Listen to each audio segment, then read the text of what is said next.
되잖아요. 그렇죠. 책임이 있어야 되죠. 쉽지 않은 일이죠. 굳이 네. 이제 심리적으로 말씀드리면 정유라 씨의 경우에는 애완동물이 그러니까 반려견이나 아니면은 반려묘를 일종의 과시를 하기 위한 수단으로 삼았던 거 아닌가 싶어요. 네. 나는 이런 거 기르는 사람이거든. 이런 걸 이제 막 SNS에 자랑도 하고 막 그러거든요. 특히 이제 이 렉돌이라고 하는 고양이인데요. 이거 같은 경우에는 뭐 턱시도 고양이라고도 불리는데 비싼 네. 경우에는 마리당 한 1,000만 원 정도까지 나간다고 합니다. 일종의 부의 상징 같은 그런 고양이거든요. 네. 이런 것들을 기르면서 나는 이런 것도 기르는 사람이야라고 하는 이제 그런 거지. 일종의 이제 그 반려동물을 키우면서 애정을 나누고 서로 이제 감성적으로 교감을 나누기 위한 대상으로 삼지 않았던 건 아닐까 이런 생각이 들고요. 그리고 또 하나 이제 뭐 분변이라든가 이런 것들을 치우지 않았다는 얘기는 뭐냐면 그렇게 동물을 자기가 많이 키우면서 엄마를 고생시키기 위한 어떤 수단으로 활용했을 것 같다는 생각도 들어요. 그러니까 자기가 그걸 치우지 않음으로써 엄마를 괴롭히기 위한 수단. 엄마는 자기에 대해서 굉장히 애정을 갖고 있다고 생각하지만 정유라 씨는 엄마가 자기에 대한 관심을 갖는 게 일종의 간섭처럼 느껴지고 그거에 대해서 자기가 자꾸 멀어지려고 하고 엄마한테 어떤 방식으로든 좀 아이 낳고 또 전 남편하고 헤어지고 이런 문제에 대해서 자꾸 이렇게 보복 심리 같은 게 있었던 건 아닐까. 네. 그런 생각도 좀 해보게 되는 것 같아요. 이 한두 마리 관리하기도 힘든데 말이죠. 아기까지 키우는 정유라 씨가 10마리도 넘는 반려동물들을 굳이 한 집에 모아 기른 이유를 어떻게 설명하면 될까요? 근데 추측인데요. 그때 이제 김은혜 그도 같이 방송한 기억이 나는데 SNS에 이제 정유라 씨가 이 렉돌인지는 모르지만 고양이 사진을 올립니다. 네. 이렇게 예쁜 고양이랑 지내고 있다. 그런데 그때가 언제냐면 한창 한국은 정유라 씨 사건으로 시끄러울 때입니다. 촛불 집회할 때인데 저분은 SNS에 한가롭게 고양이 사진을 올렸습니다. 그게 뭐겠습니까? 고양이든 강아지든 마음에 드는 걸 갖다가 수집하고 구입하는 데는 관심이 많지만 네. 그다음부터는 손을 놓는 겁니다. 그때 중앙일보가에 보도가 됐죠. 독일에 있는 이웃 주민이 할머니 같은데 신고를 합니다. 네. 저 집은 어린 애기가 있는데 어떻게 어린 애기가 있는 집에서 저렇게 많은 강아지와 개들이 있느냐. 저런 거는요. 외국은 유럽은 특히 아이에 대해서 저렇게 학대할 경우는 저렇게 신고를 하는데 그 정도로 정유라 씨는 개와 고양이를 방치했던 것이고요. 또 하나는 말입니다. 중요한 거는. 네. 지금 정유라 씨의 전 남편도 말 키우는 거로 실질적으로 직접 채용을 해서 독일로 같이 간 거 아닙니까? 그런데 지금 이제 범죄수익 은닉 이 법에 따라서 정유라 씨가 지금 조사받고 있는 게 그겁니다. 말을 누가 샀고 누가 팔았냐입니다. 과거에 이제 유럽 성마 잡지에 나왔지만 뭐 이 블라디미르니 비타난 이런 이름들이 나오는데 이걸 갖다가 사고 팔면서 돈을 갖다가 어떻게 넘기고 뭐 또 투자했는지 이게 아마 제가 볼 때는 검찰이 제대로 수사한다 그러면 여기서 상당히 많은 혐의가 나오지 않을까. 그래서 저는 말과 고양이 뭐 개 실질적으로 고영태 씨와 최순실 씨가 틀어진 이유도 정유라의 강아지 때문 아닙니까? 그렇다고 하면 역시 이분들은 말과 강아지 고양이 때문에 뭔가 범죄 혐의가 날 확률이 좀 있다고. 반려동물만 7분째 저희가 이야기를 하고 있었습니다. 이제 사람 이야기로 좀 들어가 보고 싶은데 노승일 전 부장 이야기 하나 하고 가겠습니다. 집안 문을 열면 그 독일에서 어떤 실상이 펼쳐졌는지 이렇게 증언을 했습니다. 함께 들어보시겠습니다. 개를 전혀 관리를 안 하는 거예요. 관리를 하고. 그리고 할머니 입장에서 문 열고 들어왔는데 개가 11마리가 뛰어다니고 고양이가 3마리 뛰어다니고 그 거실에 똥하고 오줌하고 이렇게 범벅이 돼 있는데 본인의 손자가 거기 기어다닌다고 생각해보세요. 그러면 어떤 할머니가 좋아하겠어요. 말을 타겠다고 하면 고양이 사달라고 하고요. 아이를 낳겠다고 하면은 엄마가 막으니까 그럼 엄마 없다고 했던 정유라 씨입니다. 결국 저런 상황을 보면 일을 치고 뒤에서는 엄마가 수습하느냐고 상당히 진땀 흘렸을 것 같아요. 그렇습니다. 지금 엄마한테 퍽하면 요구했던 것들이 네. 저렇게 뭐 비싼 고양이를 사달라, 개를 사달라 이런 부분들이었잖아요. 근데 지금 여기서 굉장히 중요한 부분 중에 하나가 정말 반려동물을 좋아하고 사랑하면 있잖아요. 네. 저렇게 거실에 오물이 범벅돼 있는 거 보지 못합니다. 네. 그리고 정유라 씨가 자기 아들에 대한 어떤 애착심이 굉장히 강한 것으로 지금 알려지고 있는데 강아지가 배설한 배설물과 자기 자식이 저렇게 같이 한데 어울리는데 그거를 가만히 보고 있을 엄마가 있을까라는 어떤 저는 그런 생각까지 들어요. 그래서 아마 이 강아지, 고양이, 이 반려동물은 하나의 일종의 어떤 대리 만족이라든가 아니면 SNS상에서 과시하고 싶은 어떤 그런 하나의 도구로밖에 생각할 수 없는 그렇게밖에 볼 수 없어 보입니다.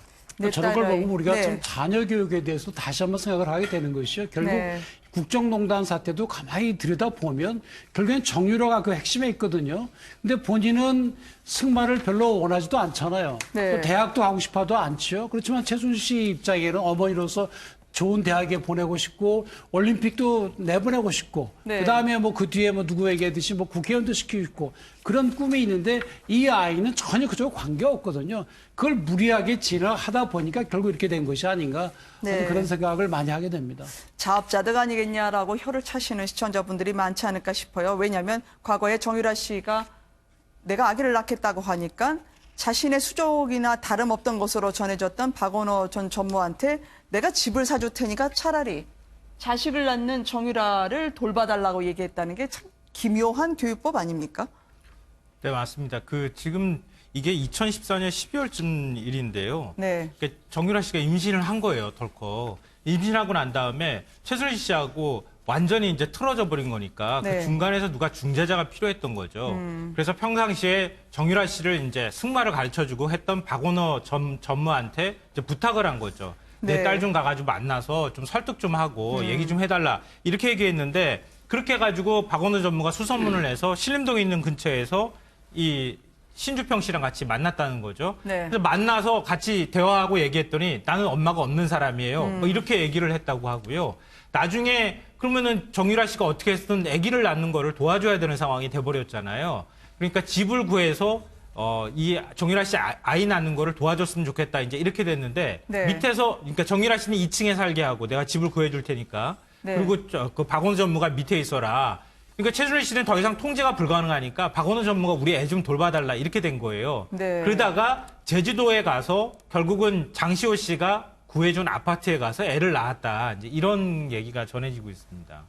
그러니까 지금 보면 최순실 씨가 이제 딸이 이제 임신을 하니까 네. 여고생인데 그러니까 동네 보기에 조금 민망했을 겁니다. 그러니까 이제 너 이제 제발 좀 어디 외국 나가라 뭐 이런 이야기를 했던 것 같은데 결국은 장시호. 그러니까 제가 볼 때는 장시호 씨와 최순실 씨는 지금은 갈등 관계지만 과거에는 굉장히 친근했던 것 같아요. 그리고 이제 장시호 씨 집에 가 있으면 어쨌든 최순실 씨도 일주일에 여러 번 어쨌든 제주도 와서 딸을 만나고 했는데 그 네. 관계를 보면 확실히 정유라가 갑입니다. 최순실 씨는 을입니다. 저쪽에 보면. 그럼에도 불구하고 정유라가 한 번씩 화를 내면 이제 최순실 씨가 이제 달래기도 하고 했다는 건데 네. 그 결과 이 최원호 씨하고의 관계에서 어떤 일이 벌어지느냐.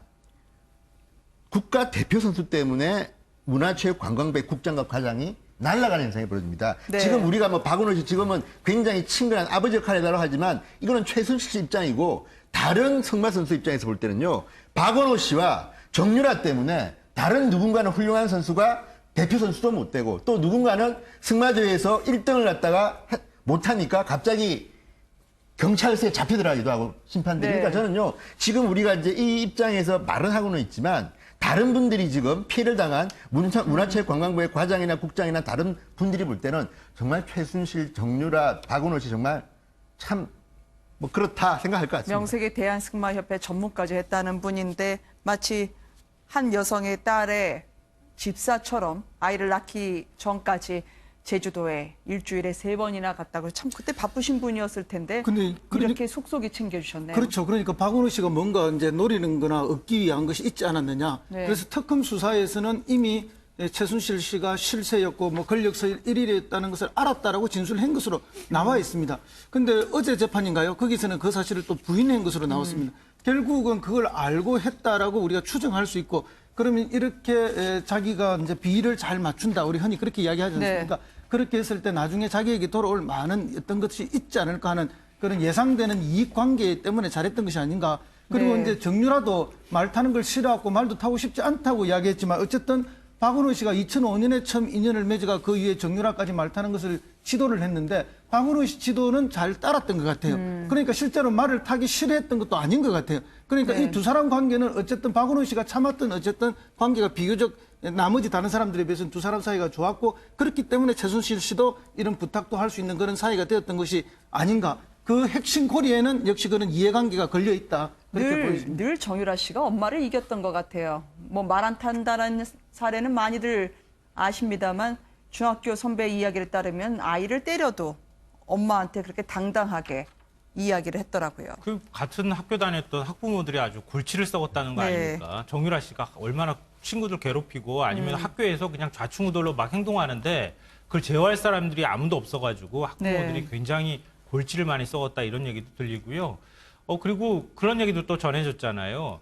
정유라 씨가 박근혜 전 대통령과 이 최순실 씨 엄마의 관계를 폭로하겠다고 기자회견 열겠다고 했다고 해가지고 또 그것도 굉장히 또 시끄러웠었고 네. 또 지금 뭐 나는 엄마가 없는 사람이다 이런 식의 얘기를 한다거나 그러니까 이런 것처럼 최순실 씨하고 정유라 씨는 계속 이렇게 서로 간에 부딪혀왔던 관계였던 것 같아요. 최순실 씨는 정말 딸이 이쁘게 아주 훌륭하게 커지길 기대했지만 정유라 씨는 그런 엄마가 너무 힘들고 부담스러웠던 것 같고요. 네. 두 사람은 또 성격은 또 굉장히 비슷하니까 그런 면에서 또 굉장히 괄괄하게 막 성격이 좌충우돌하니까 막 그런 면에서 또 서로 이렇게 둥글둥글하게 받아주지도 못하고 부딪히고 그게 결국은 나중에 가서 이렇게 엇나가기 시작하면서 네. 고등학교 때 아이를 낳는 뭐 이런 문제까지 가서 지금까지 하여튼 연결이 되는 것 같아요. 정유라가 그랬다는 거 아닙니까? 네. 몸싸움을 하다가 엄마한테 전화해가지고 엄마랑 지금 싸우고 있는데 이 아이 때려도 되냐고. 엄마가 책임질 거지 이렇게 얘기를 했다라는 겁니다. 그 얘기는 뭡니까? 엄마가 돈으로 와서 해결해달라 어떤 이런 이야기 아닙니까? 이렇게 엄마한테 전화를 해서 이렇게 이야기를 하는 딸 그리고 엄마 어떻게 정상적으로 이해할 수 있을까요? 우리 과거에 예전에 보면 자식이 맞고 들어오면 야 맞지 마. 아빠가 책임져 줄게. 너 맞지 마. 이런 경우는 있지만 자식이 먼저 전화해서 엄마한테 나 때릴 테니까 엄마 돈으로 막아줘.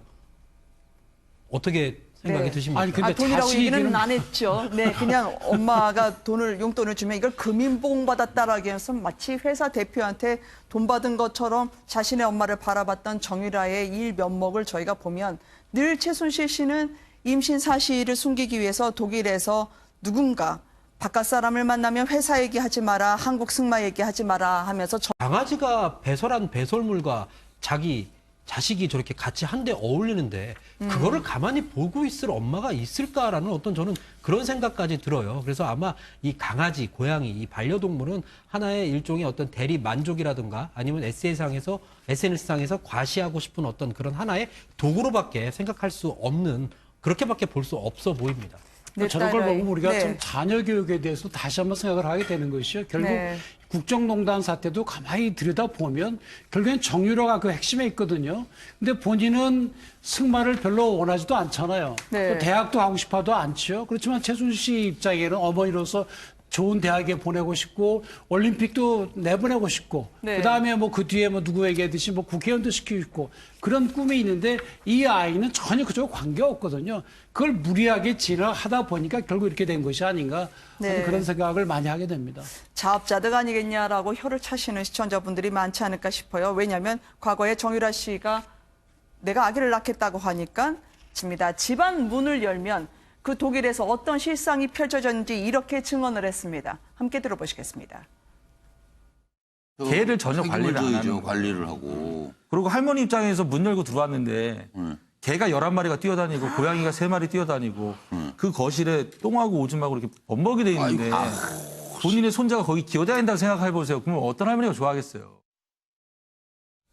말을 타겠다고 하면 고양이 사달라고 하고요. 아이를 낳겠다고 하면은 엄마가 막으니까 그럼 엄마 없다고 했던 정유라 씨입니다. 결국 저런 상황을 보면 일을 치고 뒤에서는 엄마가 수습하느냐고 상당히 진땀 흘렸을 것 같아요. 그렇습니다. 지금 엄마한테 퍽하면 요구했던 것들이 네. 저렇게 뭐 비싼 고양이를 사달라, 개를 사달라 이런 부분들이었잖아요. 근데 지금 여기서 굉장히 중요한 부분 중에 하나가 정말 반려동물을 좋아하고 사랑하면 있잖아요. 네. 저렇게 거실에 오물이 범벅돼 있는 거 보지 못합니다. 네. 그리고 정유라 씨가 자기 아들에 대한 어떤 애착심이 굉장히 강한 것으로 지금 알려지고 있는데 느냐 저런 거는요 외국은 유럽은 특히 아이에 대해서 저렇게 학대할 경우는 저렇게 신고를 하는데 그 정도로 정유라 씨는 개와 고양이를 방치했던 것이고요. 또 하나는 말입니다. 중요한 거는 네. 지금 정유라 씨의 전 남편도 말 키우는 거로 실질적으로 직접 채용을 해서 독일로 같이 간 거 아닙니까? 그런데 지금 이제 범죄수익 은닉 이 법에 따라서 정유라 씨가 지금 조사받고 있는 게 그겁니다. 말을 누가 샀고 누가 팔았냐입니다. 과거에 이제 유럽 승마 잡지에 나왔지만 뭐 이 블라디미르니 비타난 이런 이름들이 나오는데 이걸 갖다가 사고 팔면서 돈을 갖다가 어떻게 넘기고 뭐 또 투자했는지 이게 아마 제가 볼 때는 검찰이 제대로 수사한다 그러면 여기서 상당히 많은 혐의가 나오지 않을까. 그래서 저는 말과 고양이, 뭐 개, 실질적으로 고영태 씨와 최순실 씨가 틀어진 이유도 정유라의 강아지 때문 아닙니까? 그렇다고 하면 역시 이분들은 말과 강아지, 고양이 때문에 뭔가 범죄 혐의가 날 확률이 좀 있다고. 반려동물만 7분째 저희가 이야기를 하고 있었습니다. 이제 사람 이야기로 좀 들어가 보고 싶은데 노승일 전 부장 이야기 하나 하고 가겠습니다. 그래서 굉장히 애정을 갖고 있다고 생각하지만 정유라 씨는 엄마가 자기에 대한 관심을 갖는 게 일종의 간섭처럼 느껴지고 그거에 대해서 자기가 자꾸 멀어지려고 하고 엄마한테 어떤 방식으로든 좀 아이 낳고 또 전 남편하고 헤어지고 이런 문제에 대해서 자꾸 이렇게 보복 심리 같은 게 있었던 건 아닐까. 네. 그런 생각도 좀 해보게 되는 것 같아요. 예, 한두 마리 관리하기도 힘든데 말이죠. 아기까지 키우는 정유라 씨가 10마리도 넘는 반려동물들을 굳이 한 집에 모아 기른 이유를 어떻게 설명하면 근데 될까요? 추측인데요. 그때 이제 김은혜 그도 같이 방송한 기억이 나는데 SNS에 이제 정유라 씨가 이 렉돌인지는 모르지만 고양이 사진을 올립니다. 네. 이렇게 예쁜 고양이랑 지내고 있다. 그런데 그때가 언제냐면 한창 한국은 정유라 씨 사건으로 시끄러울 때입니다. 촛불 집회할 때인데 저분은 SNS에 한가롭게 고양이 사진을 올렸습니다. 그게 뭐겠습니까? 고양이든 강아지든 마음에 드는 걸 갖다가 수집하고 구입하는 데는 관심이 많지만 네. 그다음부터는 손을 놓는 겁니다. 그때 중앙일보가에 보도가 됐죠. 독일에 있는 이웃 주민이 할머니 같은데 신고를 합니다. 네. 저 집은 어린 애기가 있는데 어떻게 어린 애기가 있는 집에서 저렇게 많은 강아지와 개들이 되잖아요. 그렇죠. 책임이 있어야 그게 됩니다. 쉽지 않은 일이죠. 굳이 네. 이제 심리적으로 말씀드리면 정유라 씨의 경우에는 애완동물이 그러니까 반려견이나 아니면은 반려묘를 일종의 과시를 하기 위한 수단으로 삼았던 거 아닌가 싶어요. 네. 나는 이런 거 기르는 사람이거든. 이런 걸 이제 막 SNS에 자랑도 하고 막 그러거든요. 특히 이제 이 렉돌이라고 하는 고양이인데요. 이거 같은 경우에는 뭐 턱시도 고양이라고도 불리는데 비싼 경우에는 마리당 한 1,000만 원 정도까지 나간다고 합니다. 일종의 부의 상징 같은 그런 고양이거든요. 네. 이런 것들을 기르면서 나는 이런 것도 기르는 사람이야라고 하는 이제 그런 거지. 일종의 이제 그 반려동물을 키우면서 애정을 나누고 서로 이제 감성적으로 교감을 나누기 위한 대상으로 삼지 않았던 건 아닐까 이런 생각이 들고요. 그리고 또 하나 이제 뭐 분변이라든가 이런 것들을 치우지 않았다는 얘기는 뭐냐면 그렇게 동물을 자기가 많이 키우면서 엄마를 고생시키기 위한 어떤 수단으로 활용했을 것 같다는 생각도 들어요. 그러니까 자기가 그걸 치우지 않음으로써 엄마를 괴롭히기 위한 수단. 엄마는 자기에 대해